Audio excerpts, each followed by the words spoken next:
Hello everyone. Today I am going to demonstrate to you a single slit diffraction pattern. For this I will be using a human hair and a laser pointer. We all know that light is having dual nature. So sometimes light behaves as a particle and sometimes light behaves as a wave. Wave nature of light can be explained with the help of different phenomena like reflection, refraction, interference, diffraction, etc. For this experiment, I will be using these apparatus. So I have formed a cardboard sheet is there and in which I have placed a human hair and I will be using the laser pointer. Now let us have a look at the demonstration. I will be directing the laser pointer towards the screen and you can observe a bright spot here on the screen.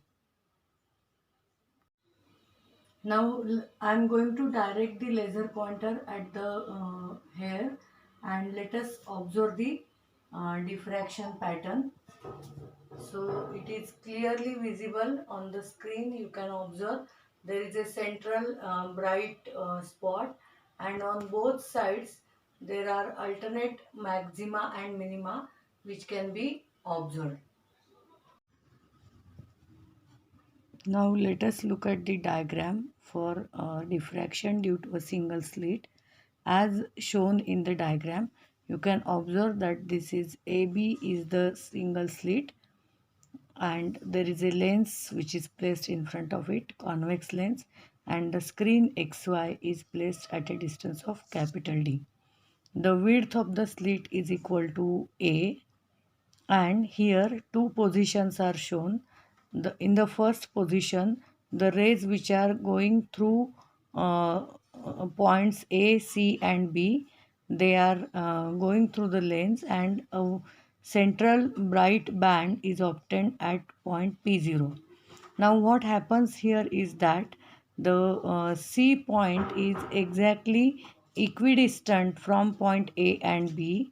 So the waves which are starting secondary waves from point A and B, they travel the same distance and therefore there is no phase difference between the waves which are reaching from point A and B to point P0 and therefore there is a central bright band which is observed there as the waves constructively interfere with each other.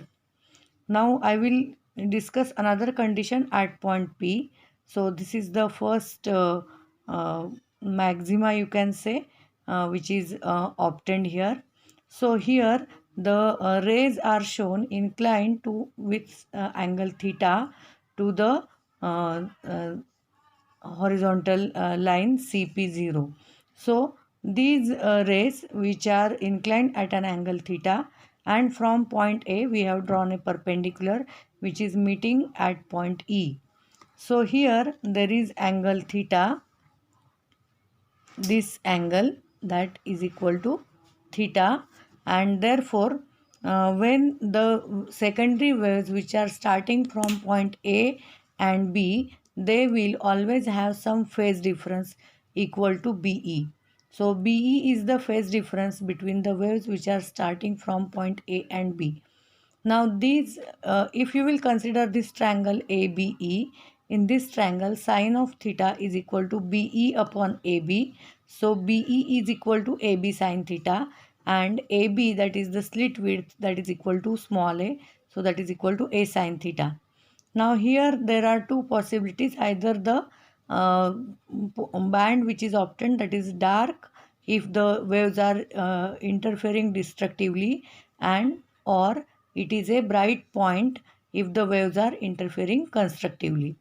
So when the secondary waves which are starting from point A and B, when they are reaching point P, if this phase difference, that is BE, that is equal to lambda, then the waves from secondary waves from the points A and C, the path difference between them will be equal to lambda by 2.